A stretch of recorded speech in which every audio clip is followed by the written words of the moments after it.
Hello and welcome to Toadstool Tarot. Today I am doing a little walkthrough of an out-of-print deck called the Tarot of Delphi. I just visited the website and I know this deck has been out for a while. It's a popular deck. It's out of print. But according to the website, she's planning to print a second edition late in 2019 or 2020, so keep an eye out. You can go to the Tarot of Delphi website and sign up for the mailing list to be notified when the second edition comes out. It comes in a very sturdy little box, lift-off box with a little index there so that you can lift the top off. The inside's, regular box. I had a problem with mine. I don't know if you can see. Shortly after I got it, it developed a little air bubble under the glued on paper, between the paper and the board, but it's not that big a deal. This deck was created and curated by J.D. Hildegard Hinkel, and it says on the back of the box, with the original art of, and it lists, I don't know how many, I could count them, a couple dozen different artists. Tarot of Delphi is a fine art deck curated with Pre-Raphaelite, Symbolist, aesthetic, academic, and Neoclassical art from the Victorian and Edwardian eras. The box includes 78 tarot cards, an alternate Empress card, a title card, and an instruction booklet. They're made in China, it says, with tree-free and recycled papers. That's interesting. When I bought this originally, I was considering the Decadent Dream Tarot, which was much more expensive, 2 to 3 times the cost. They had similar images, similar era images, and a couple of the same images. I ended up opting for this one, and only recently got hold of the Decadent Dream from a friend, and it turns out now Eleanor Boyce, who created that one, has just passed away as of this week, I guess. Today is July, 30th? 2019? Anyway.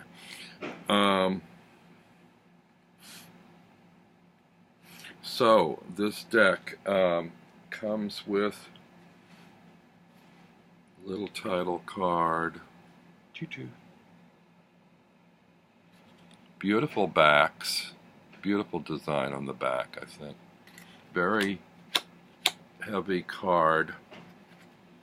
Large size card. A little bit larger than I'm comfortable with handling, but it's manageable. This is the little book. It's about 64 pages, 66 pages. There's an introduction about tarot, about the art, and the major arcana. Each card is listed with the title of the painting that it came from, the date of the painting, the artist's name, and a description of the mythology behind the imagery on the card. Then it's followed by some keywords to help you interpret the cards. The minor arcana has keywords for the different suits, and also a page describing or summing up the nature of each suit. The suit of Wands. There's a little page there talking about wands. Wands represent fire in the belly, our ambitions, drives, creativity, and inspirations. The impulses of wands give our lives meaning and purpose, a way to engage the world through work, career, a calling, and other expressions of self. Fire, wood, and staffs traditionally symbolize the energy and the vivacity of wands. These wand cards include batons and staffs, caduceus, racket, fans, sticks, poles, and spears, large wooden structures, loom and catapult, references to fire, torch, censer, and smoke, fiery colors, reds and oranges, and music as expressions of wands' irrepressible liveliness. It's a little different.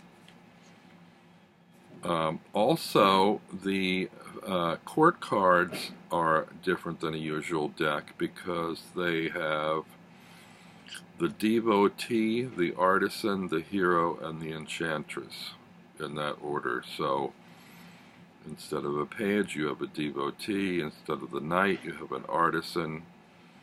Instead of the king, or I guess it would be the queen, you have the hero, and then the head of the courts is the enchantress, which would be the queen or the king.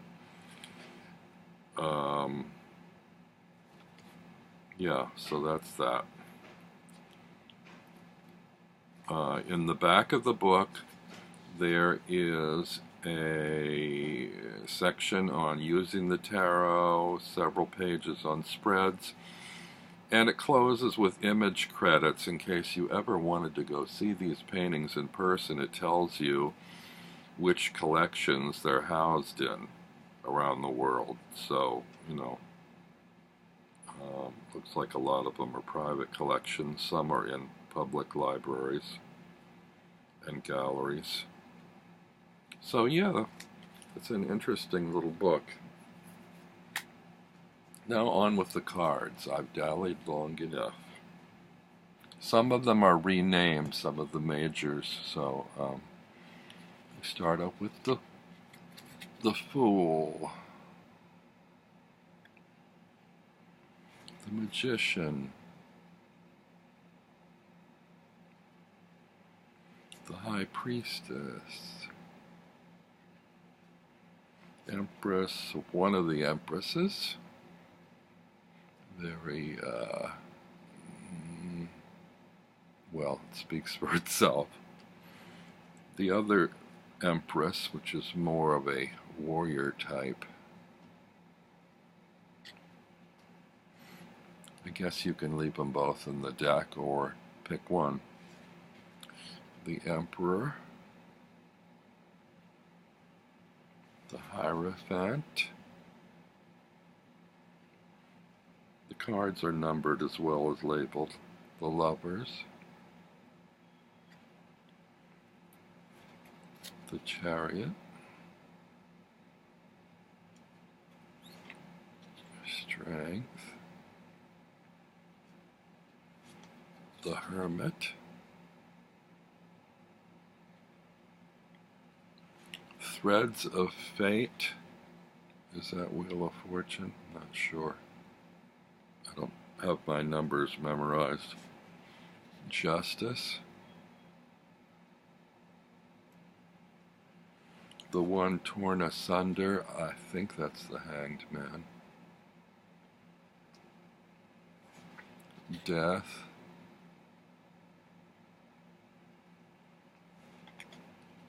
Temperance,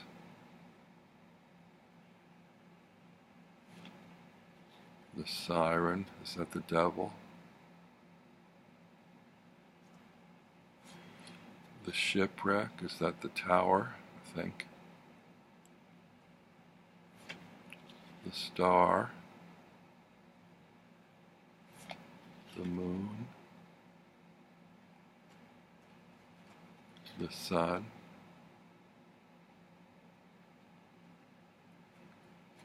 Judgment.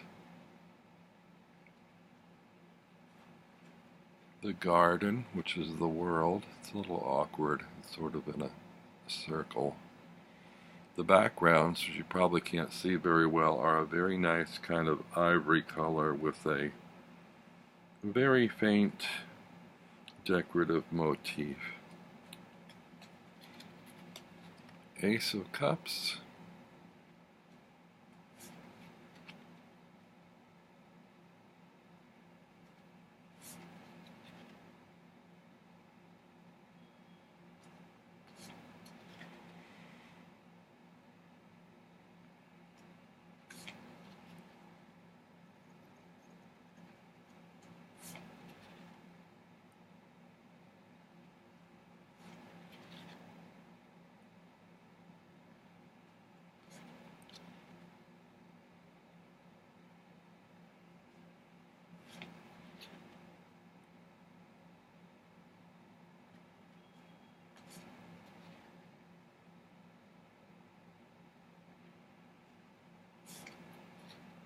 The Devotee of Cups, the Artisan of Cups, the Hero of Cups, the Enchantress of Cups. Now for Wands, Ace of Wands,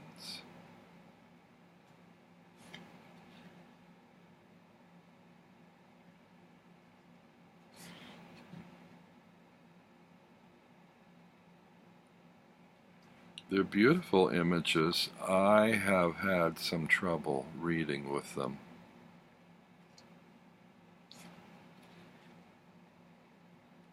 I don't know if that will change over time or if this will simply remain a beautiful art deck in my collection. I love having them, but they don't readily suggest readings to me.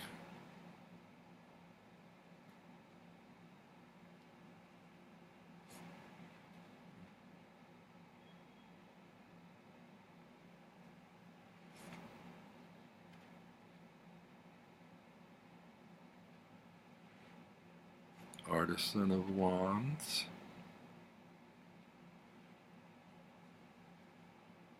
Oh, I missed the Devotee. Hero of Wands. Enchantress of Wands. Ace of Swords. There's some very strong and beautiful images. The color palette is very rich. It's a very lush deck.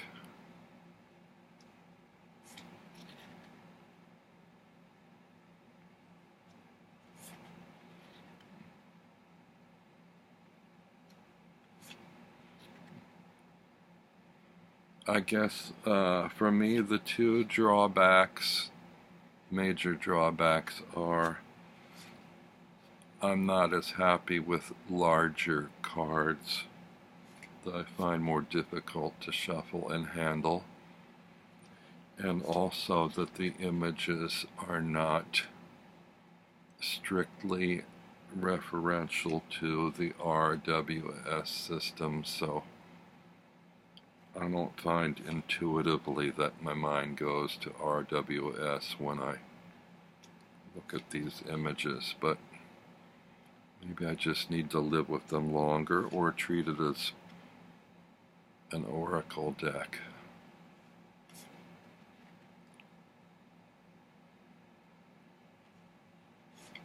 And we're into coins.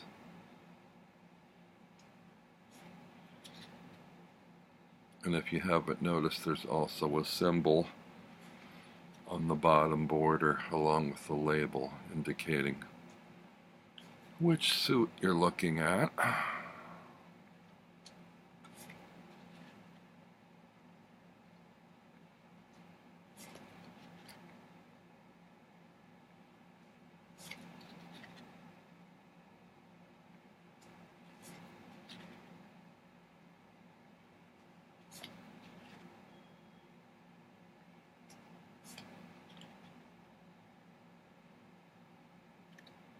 devotee of coins, artisan of coins, hero of coins, and enchantress of coins. And on that note, I will say farewell until the next time. If you've enjoyed this, make sure to click like, subscribe, and hit the bell.